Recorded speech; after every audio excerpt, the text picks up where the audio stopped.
Sir ఎవరు నిందించాలి దీంట్లో? వ్యవస్థను నిందించాలా, ఎమ్మెల్యేలు నిందించాలా, లేకపోతే స్పీకర్ని నిందించాలా, కోర్టును నిందించాలా, మనల్ని మనం నిందించుకోవాలా? ఎవరు తప్పిది? ఇక రేపు ప్రజలు రియమైన జడ్జిలు వాళ్ళు శిక్షేస్తారు తొందరగా.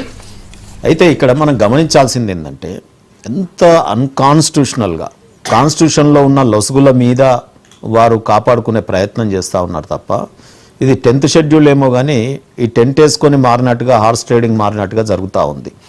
ఇప్పుడు నువ్వు దొంగ అంటే నువ్వు దొంగ, నువ్వు దొంగ అంటే నువ్వు దొంగ. అసలు ఈ డెమోక్రసీ మర్డరర్స్ వీళ్ళిద్దరు, కాంగ్రెస్ అండ్ బీఆర్ఎస్. ఫస్ట్ ఆయన చేసినాడు, ఫస్ట్ మేమేదో చేసినాం, మరి మొదలుపెట్టిందే ఆట నువ్వు కదా. ఇది పీక్కు పోయింది కాంగ్రెస్ పార్టీ.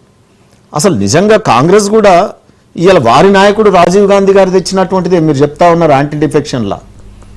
కాంగ్రెస్ పార్టీ దీనికి అనేక రకమైనటువంటి ఇబ్బందులు పడుతూ ప్రభుత్వాలు ఇబ్బంది పడుతూ ఉన్నాయని చెప్పి ఆ రోజు చట్టం తెచ్చి దాంట్లో అనుకూలమైనటువంటి తనకు తాను తప్పించుకునేటటువంటి పెట్టుకొని చట్టాన్ని తెచ్చినారు. వాజ్పేయి గారు వచ్చినాక ఇది టీత్లెస్గా ఉందని చెప్పి దాన్ని కొంత పటిష్టం చేయడం జరిగింది ఈ యాంటీ డిఫెక్షన్ లా అని. ఆ మహాత్ములు వాజ్పేయి గారు తెచ్చినటువంటి ఈ చట్టంలో ఇంకా ఏ రకంగా మనం తప్పించుకోవచ్చు అన్నట్టు కేసీఆర్ గారు ఆడినటువంటి క్రీడ కానీ వీరి క్రీడ కానీ మీకు ఒకటి చెప్తాను. 164(1)B అనుకుంటా. అయితే దీంట్లో ఏంటంటే ఈ డిఫెక్టెడ్ ఎమ్మెల్యేస్కి ఎలాంటి పదవులు ఇవ్వకూడదు అనేది ఉంది. కానీ ఏకంగా మంత్రి పదవులు ఇచ్చేసినారు. ఆ రోజు బీఆర్ఎస్ పార్టీ డిఫెక్టెడ్ ఎమ్మెల్యేని పార్టీ మారగానే మంత్రి పదవి ఇవ్వడం జరిగింది. శ్రీనివాస్ యాదవ్ గారు ప్లస్ సబితా ఇంద్రారెడ్డి గారు. రెండోసారి వీరు ఇప్పుడు గాంధీ గారికి పిఎస్సి అంటే క్యాబినెట్ మినిస్టర్ హోదానే కదా, వీరు ఇవ్వడం జరిగింది. సో డిఫెక్టెడ్ ఎమ్మెల్యేస్కి మంత్రి పదవులు ఇస్తూ, తాయిలాలు ఇస్తూ, డబ్బులు ఇస్తూ, హార్స్ ట్రేడింగ్ చేస్తూ, వాళ్ళేమో ఉన్న ఎమ్మెల్యేలు జారిపోకుండా ఆయన డబ్బులు ఇస్తున్నాడు వాళ్ళ ఎమ్మెల్యేకి. బీఆర్ఎస్ పార్టీలో ఉన్న ఎమ్మెల్యేలని ఇంకా ఒక్కరు కూడా పోవద్దు, రేవంత్ రెడ్డి గారిని కోట్లలో ఓడగొట్టాలనే ప్రయత్నం వారు చేస్తూ ఉన్నారు. ఈయననేమో ఏదో రకంగా వాళ్ళని తాయిలాలు ఇచ్చి తెచ్చుకునే ప్రయత్నం వీరు. ఎమ్మెల్యేలు ఏమంటున్నారు, నా కాన్స్టిట్యున్సీ డెవలప్మెంట్. ఇలా కాన్స్టిట్యున్సీ డెవలప్మెంట్ అవుతుందా?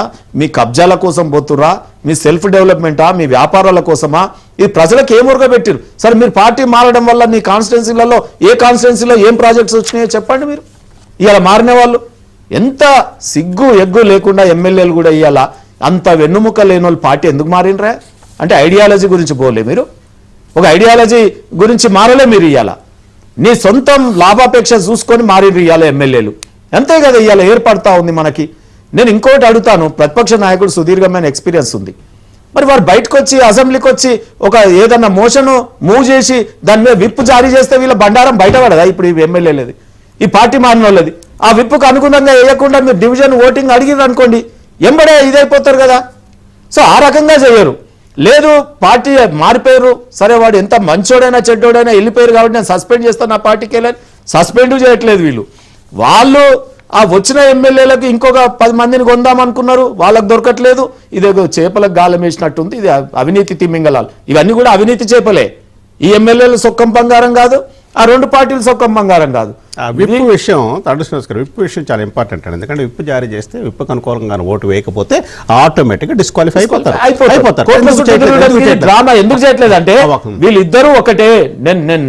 నరేష్ నేను చెప్తున్నది ఏంటంటే ఇవాళ బీఆర్ఎస్ పార్టీలో నుండే నాకు తెలిసింది, అత్యంత మిత్రుడు నాకు చెప్పినాడు ఒక ఎమ్మెల్యే, ఆయన మా సార్ మమ్మల్ని కాపాడుతున్నాడు, ఆయన ఇంకెట్లా గుంజుకుందామని చూస్తున్నారు, ఇక మేము బోదాల్చుకోలేదని వీళ్ళు మాట్లాడుతున్నప్పుడు జరిగింది ఏంటంటే ఇవాళ కేటీఆర్ గారు కేసుల నుంచి తప్పించుకోవడానికి, కేసీఆర్ గారు కేసుల నుంచి తప్పించుకోవడానికి మేము తప్పు పట్టడానికి కోర్టులోకి పోతాము, అది నానుకుంటా పోతుంది, టైంపాస్ అవుతుంది, మీరైతే ఈ ఎమ్మెల్యేలతో మనం మాట్లాడుకుందాం అన్నట్టు ఇద్దరు కలిసి కూడబలుక్కొని క్విట్ ప్రో వాళ్ళు సంపాదించిన దాంట్లోకి వెళ్ళి ఈయన కొంత ముట్ట చెప్పి ఈ రకమైన ఒక ప్రజలకు ఒక అనైతికమైనటువంటి తెలంగాణ పాలిటిక్స్ అంటే క్షుద్ర రాజకీయాలు చేస్తారు ఇక్కడ అనే విధంగా భారతదేశంలో తెలంగాణ నిలబెట్టినారే. ఇలా కొట్లాడి తెచ్చుకున్న తెలంగాణని పరిపాలన చేయాల్సిన మానవతారాయ్ గారి దగ్గరికి వెళ్దామండి. మానవతారాయ్ గారి దగ్గరికి వెళ్లే ముందు ఒకసారి వివేకానంద గారు ఏమన్నారు ఒక్కసారి మళ్ళీ ఆయన బయట ప్లే చేయండి. వివేకానంద గారిది.